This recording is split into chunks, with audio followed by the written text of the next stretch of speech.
दोस्तों, रूस के कड़े रुख के बाद अब ऐसा लगता है कि कहीं ना कहीं जो पश्चिमी दुनिया है उसको जो है चीज़ें समझ में आ रही हैं। अ, अभी जो है नेटो के जो सेक्रेटरी जनरल हैं, उनकी तरफ से ये बयान आया है कि नेटो और रूस को जो है आपस में बैठ करके इंटरमीडिएट रेंज मिसाइल्स की क्या लिमिट्स होनी चाहिए, क्या कितना स्टॉक होना चाहिए, इसके बारे में आपस में कोई सहमति बन सकती है। और उन्होंने कहा कि ये जो डिस्कशंस हैं ये पब्लिक में नहीं होने चाहिए, या पब्लिक में कम से कम इसकी जानकारी लीक नहीं होनी चाहिए, क्योंकि इससे जो है ये नेगोशिएशंस जो हैं वो फेल करने का खतरा है। क्योंकि पब्लिक प्रेशर होगा, पब्लिक ओपिनियन का जो है दबाव रहेगा दोनों दोनों तरफ, रूस की सरकार पर भी और पश्चिमी देशों की सरकारों पर भी।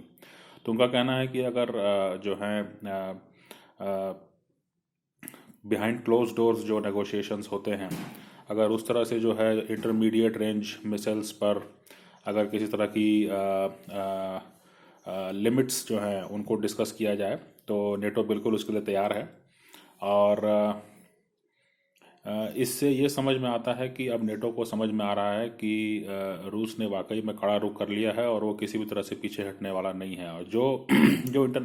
इंडिपेंडेंट एक्सपर्ट्स हैं वो भी यही कह रहे हैं कि यूक्रेन जो कि रूस के बॉर्डर पर है, वहाँ पर अगर नेटो के फोर्सेस और नेटो के जो वेपन सिस्टम्स हैं अगर वहाँ पे तैनात हो जाते हैं तो फिर रूस के पास पीछे हटने के लिए जगह कहाँ है। तो इसलिए कहीं ना कहीं जो है ये जो जो अच्छा, रूस का भी जो है सबसे पश्चिमी भाग जो है, जो यूक्रेन की सीमा से लगता हुआ है, वहीं पर सबसे ज़्यादा विकास और सबसे ज़्यादा जो है हमेशा से एक पावर सेंटर रहा है,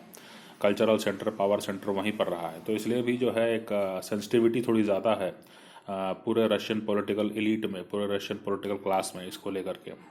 तो जाहिर सी बात है जो है अभी नेगोशिएशन शुरू हुए हैं। और जैसा मैंने कल के वीडियो में बताया था कि जो है रशियन जो टॉप ऑफिशियल्स हैं उन्होंने अब खुलकर कहना शुरू कर दिया है कि राष्ट्रपति पुतिन के सामने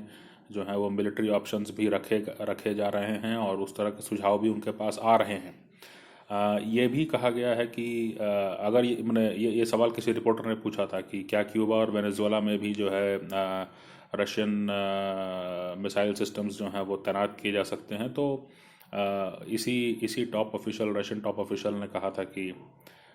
किसी भी बात से इनकार नहीं किया जा सकता, उसको रूल आउट नहीं किया जा सकता है। तो मुझे लगता है कि इस तरह के जो है रुख के बाद जो है नेटो की तरफ से कहीं ना कहीं एक एक पहल की जा रही है कि जो चीज़ें हैं वो यहाँ से संभलें और नेगोशिएशंस हों। और जो बिहाइंड क्लोज डोर नेगोशिएशंस की बात की जा रही है वो इसलिए क्योंकि अगर पश्चिमी दुनिया पीछे हटती है तो कम से कम वो पीछे हटते हुए दिखे ना। क्योंकि अफ़गानिस्तान में जिस तरह से तालिबान के हाथ पर सत्ता चली गई और जिस तरह से जो है वापसी हुई है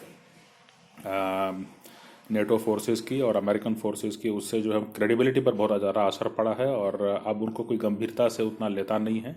और इसीलिए हम देख भी रहे हैं कि जो पश्चिमी एशिया है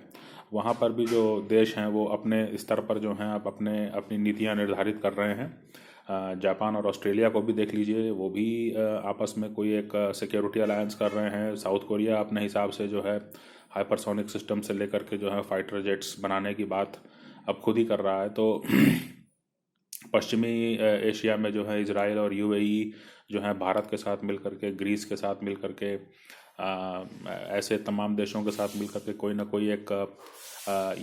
यूएस को भी शामिल रखा गया है, लेकिन एक तरह का सिक्योरिटी प्लस ट्रेड क्वाड्रिलैटरल बनाने की कोशिश हो रही है। तो ऐसे तमाम सारे जो पहल हैं वो ये दिखाते हैं कि कहीं ना कहीं अमेरिका जो है वो अब